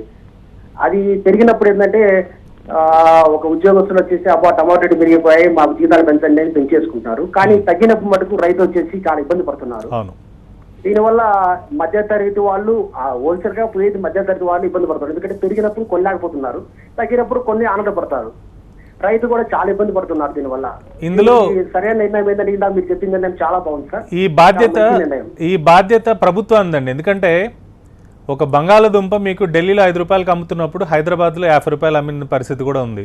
అదేవిధంగా మదనపల్లి లాంటి ఒక టౌన్లో 20 పైసలకు కూడా కిలో టమాటా అమ్ముకోలేకుండా రైతు అక్కడికక్కడ పారబోసిన పరిస్థితి నుండి అదే రోజు మనం హైదరాబాద్లో చూస్తే 30 రూపాయలు 40 రూపాయలు టమాటా అమ్మిన పరిస్థితి కూడా ఉంది. సో దీనికి ఏం చేయాలి? ప్రాపర్ మార్కెటింగు, ప్రైస్ ఎక్కువ తక్కువ కాకుండా ఒక మోడల్ని తీసుకొచ్చి ఎక్కడికక్కడ కోల్డ్ స్టోరేజెస్ పెట్టి, ఢిల్లీలో మీకు టమాటాల రేట్ ఎక్కువ ఉందనుకోండి, మదనపల్లిలో ఉన్న రైతు అక్కడ కూడా అమ్ముకునే పరిస్థితిని తీసుకురావాలి. ప్రభుత్వం దీనికి సంబంధించి గత 4 ఏళ్లుగా 2 బడ్జెట్లోనూ చెప్పుకుంటూ వస్తుంది. అంటే మొత్తం మార్కెటింగ్ అంతా ప్రభుత్వం రెస్పాన్సిబిలిటీ తీసుకుని ఒక ప్లాట్ఫామ్ తయారు చేస్తామని. సో ఆ పరిస్థితి వచ్చేంత వరకు కూడా మనకి ఇబ్బందులు ఉంటాయి. ప్లస్ ప్రభుత్వం ఆ దిశగా ప్రయత్నాలు చేసిన తర్వాత జిఎస్టీ కాదు కదా, ఇంకేం ఇంప్లిమెంట్ చేసినా సిస్టమ్ని అర్థం చేసుకునే పరిస్థితిలో ప్రజలు ఉంటారు తప్ప, ఇలా ఇంప్లిమెంట్ చేసిన తర్వాత మళ్ళీ ఎప్పుడో మార్కెటింగ్ సంబంధించిన దాని గురించి అధ్యయనం చేస్తాం, దాన్ని మేము తయారు చేస్తాం అని అంటే అప్పటి వరకు పడే ఇబ్బందులకు బాధ్యత మాత్రం ఖచ్చితంగా ప్రభుత్వం వహించాలి. ఓకే సుకుమార్ గారు, అన్ని వస్తువుల మీద జిఎస్టీని తీసుకొచ్చి అన్ని వస్తువుల్ని ఆ పరిధిలోకి తీసుకొచ్చి పెట్రోల్, డీజిల్, మరీ ముఖ్యంగా మద్యం, లిక్కర్, దీన్ని మాత్రం వదిలేశారు. లిక్కర్కి సంబంధించి చాలామందికి అర్థం కాదు ఏంటంటే జిఎస్టీ పరిధిలోకి ఎందుకు తీసుకురాలేదని. రాష్ట్ర ప్రభుత్వాలకి కేంద్ర ప్రభుత్వం వేసిన ఫస్ట్ బిస్కెట్ లిక్కర్ని జిఎస్టీలోకి తీసుకురాకుండా. ఎందుకంటే మీరు ఏ ప్రభుత్వం అన్నా తీసుకోండి, గుజరాత్లో ప్రొహిబిషన్ తప్ప మిగిలిన ఏ స్టేట్లో అయినా ఫస్ట్ రెవెన్యూ ఎక్సైజ్ డిపార్ట్మెంట్ నుంచి వస్తుంది, second stamps and registrations department, revenue department నుంచి వస్తుంది. సో దానికి జోలికి వెళ్తే అన్ని రాష్ట్రాలు కూడా సపోర్ట్ చేయవు జిఎస్టీ బిల్ కని దాన్ని ఎగ్జంప్షన్ ఇచ్చారు. దాని గురించి ఎక్కడ అసలు డిస్కస్ చేయట్లేదు. అంటే ప్రజల్ని, రక్తాన్ని, వాడి జోబుని ఎంత పిండినా కూడా రాష్ట్రాలు మాకు సంబంధం లేదు, మీ ఇష్టం వచ్చింది చేసుకోండి. అంటే స్టేట్ గవర్నమెంట్స్ చాలా కంఫర్టబుల్ కదా. రేపొద్దున ఎలక్షన్స్ వచ్చినప్పుడు మళ్ళీ రుణమాఫీ చేస్తామనో ఇంకోటి చేస్తామనో ఇలాంటి వాగ్దానాలు చేయడానికి వాళ్ళకి కంఫర్ట్ ఉండాలి. సో దీంట్లో పొలిటికల్ యాంగిల్ కనుక మనం చూస్తే ఆ కంఫర్ట్ని స్టేట్ గవర్నమెంట్స్కి ఇవ్వడానికి మాత్రమే పెట్రోల్, డీజిల్లు, అదేవిధంగా ఆల్కహాల్ని, ఎస్పెషలీ విస్కీ, బ్రాండీలు ఇట్లాంటివి ఏవైతే టెండర్ సిస్టంలో అమ్ముతున్నారో వీటినన్నింటినీ ఆ పరిధిలోకి తీసుకురాకుండా సపరేట్గా పెట్టారు. పెట్రోల్ అండ్ డీజిల్ విషయానికి వస్తే మనకు జనరల్గా ఏం జరగాలి? ఇప్పుడు విదేశాల నుంచి మనం ఇంపోర్ట్ చేసాం, మన దగ్గర బ్యారెల్ ధర $25, $40 అనుకుందాం. $40కి హయ్యర్ స్లాబ్ వేసుకున్నా కూడా హయ్యర్ స్లాబ్కి ఎందుకు వెళ్ళలేరు? ప్రతిదీ ట్రాన్స్పోర్టేషన్ రిలేటెడే కాబట్టి దాన్ని ఒక న్యాయంగా ఒక 12%లో పెట్టారనుకుందాం. 12% పెడితే ఈరోజు ఉన్న రేటు మీద దాదాపు 40-45% తక్కువ రేటుకి మనం రేపొద్దున పెట్రోల్ కొట్టించుకోగలం జూలై 1వ తారీఖు నుంచి. అలా చేశారనుకోండి, స్టేట్ గవర్నమెంట్కి కానీ సెంట్రల్ గవర్నమెంట్కి కానీ అధికంగా వచ్చే ఆదాయ వనరు ఏది ఉండదు. సో దాన్ని ఎక్స్క్లూడ్ చేయడానికి అదొక రీజను. లిక్కర్ని మాత్రం ఐఎంఎఫ్ఎల్ వీటినన్నింటినీ ఎగ్జామ్ చేయడానికి మాత్రం స్టేట్ గవర్నమెంట్లకి ఇబ్బంది లేకుండా స్టేట్ గవర్నమెంట్లు అందరూ అన్ని స్టేట్ గవర్నమెంట్స్ జిఎస్టీకి సపోర్ట్ చేయాలని ఒకే ఒక ఉద్దేశంతో చేసిన పాలసీ కింద మనం చూడాలండి. ఆల్ రైట్, ఆహార పదార్థాల విషయం మళ్ళీ ఒకసారి మాట్లాడదాం. లూజ్గా అమ్మితే ఒక రేటు, వాటిని ప్యాక్ చేస్తే ఒక రేటు. సో దీంతో కేవలం ఎకానమీయే కాకుండా హెల్త్ పాయింట్ ఆఫ్ వ్యూలో సొసైటీలో ఫ్లక్చువేషన్స్ వచ్చే అవకాశం లేదా? ప్రభుత్వం దీన్ని ఎందుకు అంత ఈజీగా సింపుల్గా వదిలేసింది? ఇది ఒక ఛాలెంజింగ్ టాస్క్ అండి, ఎస్పెషలీ మీరు అన్నది. ఎందుకంటే మనం చాలా అందరూ గమనించాల్సింది ఏంటంటే ఇందులో food safety security authority of India FSSAI registration తీసుకోవాలి. అంటే ఫుడ్లో అడల్ట్రేషన్ జరిగినా కానీ, క్వాలిటీ లేకుండా ఎక్స్పైర్డ్ ఫుడ్ అమ్మినా కానీ వీటన్నిటిని కూడా ఆ రెగ్యులేటరీ అథారిటీ కిందకి తీసుకొస్తారు. అంటే మనకి RBI బ్యాంకులకి ఎట్లా ఉందో అట్లా ఫుడ్ సేఫ్టీకి సంబంధించి FSSAI ఉంది. సో ప్యాక్ చేస్తే FSSAI కంట్రోల్లోకి వెళ్తాం, ప్యాక్ చేయకపోతే ఎవరు కంట్రోల్ లేదు. సో ఇప్పుడు ఏం చేస్తారు షాపులు వాళ్ళందరూ 5% ప్యాక్ చేస్తే వ్యాట్ పడుతుంది కాబట్టి అది లేకుండా పప్పు దినుసుల్ని ఓపెన్గా అమ్మడానికి స్టార్ట్ చేస్తారు. సో దీనివల్ల ఏమవుతుంది, ఎక్కువ మీకు అడల్ట్రేషన్ కానీ ఈ మధ్య మనం చూస్తున్న ప్లాస్టిక్ బియ్యాలు ఏవైనా కూడా కల్తీ జరగడానికి ఒక అథారిటీ లేకుండా ఉన్న సెక్టార్లోనే చేయగలరు వాళ్ళు.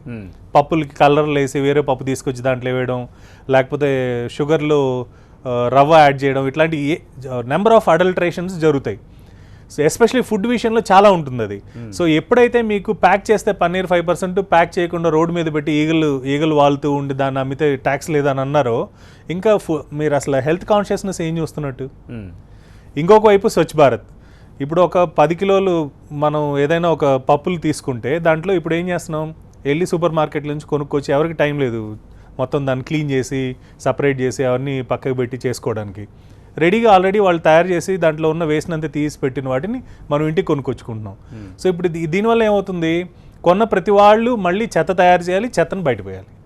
సో ఈ పద్ధతి ఎక్కడ చూసినా ఎందుకో అది కోర్స్ దీన్ని తయారు చేసిన వాళ్ళు చాలా పెద్ద మేధావులు. మనం ఇక్కడ కూర్చొని మాట్లాడుతున్నాం అంటే అక్కడ ఢిల్లీ లెవెల్లో ప్లస్ ప్రతి స్టేటు ఫైనాన్స్ మినిస్టర్స్ వెళ్ళి అడ్రస్ చేసింది కాబట్టి చాలా పెద్ద విషయం ఇది. ఇంత చిన్న చిన్న పాయింట్స్ ఎలా మిస్ అయ్యారనేది మాత్రం అర్థం కావట్లేదు. అండ్ స్టేట్ గవర్నమెంట్స్ ఎందుకు కామ్గా అనేది అసలు అర్థం కావట్లేదు. ఎందుకంటే స్టేట్ గవర్నమెంట్స్కి లిక్కర్ లేదు, వీఆర్ సేఫ్. ఇంకొక వైపు పెట్రోల్ మీద వచ్చే డబ్బులు మీవి, వీఆర్ సేఫ్. ఇట్లా మేజర్ రెవెన్యూ సోర్సెస్ చూశారు తప్ప చిన్న చిన్న వాటిల్లో ఎలాంటి ఇంపాక్ట్ ఉంటుందో అనేది మాత్రం నిశితంగా గమనించిన పరిస్థితి ఈ బిల్ చూస్తే కనిపించట్లేదు. అండ్ మోర్ ఓవర్ ఒక 5% 10% అమౌంట్ క్వశ్చనే కాదు, ఇక్కడ హెల్త్ పాయింట్ ఆఫ్ వ్యూలో 100%. ఒకవైపు ఏమో మనం ప్రపంచ దేశాలతో కంపీట్ చేద్దాం అంటున్నాం, ఇంకోవైపు ఏమో దానికి రివర్స్ గా పాలసీని తీసుకొచ్చాం. Yes, absolutely. Next caller Visakha నుంచి రాజబాబు ఉన్నారు. రాజబాబు గారు మీ ప్రశ్న అడగండి. హలో, నమస్తే అండి రాజబాబు గారు. నమస్కారం సార్. చెప్పండి సార్. ఇప్పుడు మెడిసిన్ ఉందండి. అవునండి. 5% 14% 28% అని చెప్పారు. 28 అని చెప్పారండి. అయితే 90% ఆఫ్ ద ప్రోడక్ట్స్ మనకి 5% లో ఉన్న వాటిని తీసుకెళ్లి 12% పెట్టారు. అవునండి. అప్పుడు పేదవాడికి ఏమిటి మన ప్రభుత్వం చేసేదని నాకు ఒక డౌట్. ఓకే, ఇందులో ఇంకొకటి దాని గురించి నేను మోడీ గారికి ఒక మెయిల్ కూడా పెట్టానండి. 90% ఆఫ్ ద ప్రోడక్ట్స్ మనకి 5% ఉన్నవి 12% లోకి పెట్టేశారు. అంటే మెడిసిన్ ఈ మధ్య పేపర్ లో ఆయన జనరిక్ మెడిసిన్స్ వాడండి, పేదవాడికి ఎంతో ఉపకరణ అది ఇది అన్నాడు. వాటి మీద కూడా సేమ్ అలాగే పెట్టేశారు. సో దానికి పేదవాడికి ఆయన మేలు చేస్తున్నట్ట కీడు చేస్తున్నట్ట మాకేం తెలియట్లేదు. మెడిసిన్స్ విషయంలో మాత్రం చాలా దారుణం అండి. ఎందుకంటే లైఫ్ సేవింగ్ డ్రగ్స్ అంటే నార్మల్గా మీరు కొనుక్కునే మెడిసిన్స్లో లైఫ్ సేవింగ్ అంటే హార్ట్ పేషెంట్స్ కానివ్వండి, బీపీకి సంబంధించినవి కానీ, థైరాయిడ్కి సంబంధించిన ఇట్లా రెగ్యులర్గా వాడే మెడిసిన్స్ మీద 12% పెంచడం అనేది ఖచ్చితంగా మనం సపోర్ట్ చేయాల్సింది కాదు. ఈ 12% అని మనం ఇప్పుడు అనుకుంటున్నాం. కాకపోతే దీనికి క్యాస్కేడింగ్ ఎఫెక్ట్ ఎలా ఉంటుందంటే ఆ కంపెనీలు మిగిలిన వాటిల్లో కూడా వాళ్ళు ట్యాక్స్ పే చేయడాలు, దీనివల్ల ట్రాన్స్పోర్టేషన్ పెరుగుతుంది. ఖచ్చితంగా మనకి ట్యాక్స్లు ఇవన్నీ రావడంతో ట్రాన్స్పోర్టేషన్ పెరుగుతుంది. ఈ బిల్లు ఈ పక్కన ఒక షాప్ నుంచి ఇంకొక షాపుకి మార్చాలన్నా ఈవే బిల్లు తయారు చేయాలి, ఇవన్నీ అని అనడం, వాటి ఖర్చు పెరుగుతుంది. వీటినన్నింటినీ చూసుకోవడానికి చార్టెడ్ అకౌంటెంటో ఎవరో కావాలి, వాళ్ళ శాలరీలు ఆ ఖర్చులు పెరుగుతాయి. ఇవన్నీ చూసుకుంటే అంటే ఒక కామన్ మ్యాన్ యాంగిల్లో కనుక మనం గమనిస్తే ఫార్మాసిటికల్ కంపెనీస్ కూడా ఏదైతే ఇప్పుడు నార్మల్గా మెడిసిన్స్ 12% వ్యాట్ అని మనం జిఎస్టీ అని అనుకుంటున్నామో ఆ కంపెనీలన్నీ కూడా అదనంగా ఇంకొక 10-15% యాడ్ చేసుకుంటాయి. ఎందుకంటే వాళ్ళ కాస్ట్ పెరుగుతుంది కాబట్టి. సో ఎఫెక్టివ్గా 12 కాదు ఇంకో 10% యాడ్ అయినా కూడా మనం ఆశ్చర్యపోవాల్సిన అవసరం లేదు. 22% అనేది కామన్గా మనకి లైఫ్ సేవింగ్ డ్రగ్స్ మీద పెరిగే పరిస్థితి చాలా క్లియర్గా కనిపిస్తుంది. మీరు చాలా చక్కగా అన్నారు. ఒకవైపు ఏమో జనరిక్స్ని ప్రోత్సహిస్తాను అని, కనీసం జనరిక్స్ మెడిసిన్స్ తీసుకుంటే మీరు వ్యాట్ పరిధిలోకి రారు అని అంటే ఖచ్చితంగా అటువైపు చాలామంది వెళ్ళేవాళ్ళు. దీనివల్ల ఏమవుతుందంటే మల్టీనేషనల్ కంపెనీలు ఏవైతే ఇక్కడ దోచుకు తింటున్నాయో వాటి ఆట కట్టించే పరిస్థితి మనకి జనరిక్ మెడిసిన్స్ ద్వారా జరిగేది. అదే కాకుండా ఇంక ఎటు తీసుకున్నా కూడా అంటే నాట్ ఓన్లీ మెడిసిన్స్ మిగిలినవి ఏవి తీసుకున్నా కూడా మల్టీనేషనల్ కంపెనీలకు పనికొచ్చే విధంగా ఉంది తప్ప లోకల్గా ఒక చిన్న కంపెనీని రన్ చేసి వ్యాపారం చేసుకుని బతుకుదాం అనుకునే వాళ్ళకి మాత్రం ఇది ఖచ్చితంగా గొడ్డలు పెట్టి కింద మనం చూడాలి. ఓకే, రాజబాబు గారు బాగా స్టడీ చేసినట్టున్నారు. He's gone through the even ఈ పర్సంటేజ్ అవి కూడాను. అండ్ యాజ్ వెల్ యాజ్ నేను అడగదలుచుకున్నది మీరు ముందే చెప్పారు, 10 to 12% అంటే కేవలం 2% కదా పెరిగిందన్న అభిప్రాయం చాలామందికి ఉంటుంది. ఇట్స్ నాట్ 2%, ఇట్స్ క్యాస్కేడింగ్ ఎఫెక్ట్లో ఎంత అవుతుంది అనేది చాలా స్పష్టంగా చెప్పారు. అండ్ సుకుమార్ గారు, జిఎస్టీ బిల్ పాస్ అయినప్పుడు పార్లమెంట్లో ఓకే కాస్త అటు ఇటుగా ఉన్నవాళ్ళు ఓకే కానివ్వండి అని చెప్పి అన్నవాళ్ళు ఇప్పుడు రేపు జిఎస్టీ లాంచ్ ప్రోగ్రామ్కి మేము వెళ్ళము అని చెప్తున్నారు. మీరు ఇందాక అన్నారు పొలిటీషియన్స్ ఏ ఉద్దేశంలో అక్కడ అందరూ కూర్చుని దాన్ని అంతా ఏం మధించి చేశారు. ప్రాబ్లం ఏమైందంటే జిఎస్టీ బిల్ పాస్ చేసినప్పుడు ఈ అనెక్జర్ని ఎక్కడ పెట్టలేదండి. అంటే ఏ స్లాబ్స్ ఉంటాయి ఎంత ఉన్నాయని లేదు. జిఎస్టీ కావాలనుకున్నారు, కొంతమంది కాదన్నా మనమే అన్నాం కాంగ్రెస్ సపోర్ట్ చేయట్లేదు, వాళ్లే కదా జిఎస్టీ బిల్ ఇంప్లిమెంట్ చేస్తామని చెప్పింది అని మనం అనుకున్నాం. ఎప్పుడైతే ఈ కన్ఫ్యూజన్ స్టార్ట్ అయిందో ఇప్పుడు ప్రతి ఒక్కరికి భయంగా ఉంది. ఎందుకంటే రేపొద్దున కాంగ్రెస్ యూపీఏ సపోర్ట్ చేసింది అనుకోండి, నెక్స్ట్ 2 yearsలో ఇన్ఫ్లేషన్ విపరీతంగా పెరిగిపోయి కామన్ మ్యాన్ బతకలేని పరిస్థితి వస్తే అప్పుడు వాళ్ళు కూడా ఆన్సరబుల్ కదా, వాళ్ళు చెప్పుకోవడానికి కూడా రేట్లు పెరిగాయనంటే మీరు కూడా ఆ రోజు ఉన్నారు కదా అని ప్రజలు ప్రశ్నించే పరిస్థితి వస్తుంది. సో అందువల్ల వాళ్ళు అక్కడి నుంచి కనిపించకుండా కాస్త దాటవేయడానికి ప్రయత్నం చేస్తున్నారు. All right, it's a big subject అండి. It's time to wind up. Callers కంటిన్యూస్గా కాల్స్ చేస్తూనే ఉన్నారు, కానీ జిఎస్టీ ప్రజల మీద చాలామందికి చాలా అనుమానాలు, సందేహాలు, ప్రశ్నలు చాలా ఉన్నాయి. వీటన్నిటిని నివృత్తి చేసే ప్రయత్నం TV9 చేస్తోంది. TV9 ఎక్స్క్లూజివ్గా జిఎస్టీ పజిల్ని క్లియర్ చేయడానికి, జిఎస్టీ మీద రియలైజేషన్ తీసుకురావడానికి ఎక్స్క్లూజివ్ ప్రోగ్రామ్స్ కండక్ట్ చేస్తోంది. నిజానికి నిన్నటి నుంచే మేము ఈ అవేర్నెస్ ప్రోగ్రాము స్టార్ట్ చేశాము. కంటిన్యూస్గా ఇది ఒక 2-3 వీక్స్ పాటు ప్రతిరోజు రాత్రి 11 to 12 గంటల వరకు ఈ లైవ్ ప్రోగ్రామ్ విత్ ఎక్స్పర్ట్స్ ద్వారా మీకు క్లియర్ చేసే ప్రయత్నం చేస్తాం. అట్ ది సేమ్ టైం ప్రతి బులెటిన్లో కూడా జిఎస్టీకి సంబంధించి ప్రభుత్వం ఏ సెక్టార్లో ఏ విషయాల్ని ఎంతెంత పర్సంటేజ్ అడ్రస్ చేస్తూ పెంచి తగ్గిస్తుంది, అది సామాన్యుడి మీద ఏ రకంగా భారం పడబోతుంది అనే విషయాల మీద క్లియర్ చేసే ప్రయత్నం చేస్తాం. So that's all for now. Thanks for watching. ఉండండి TV9.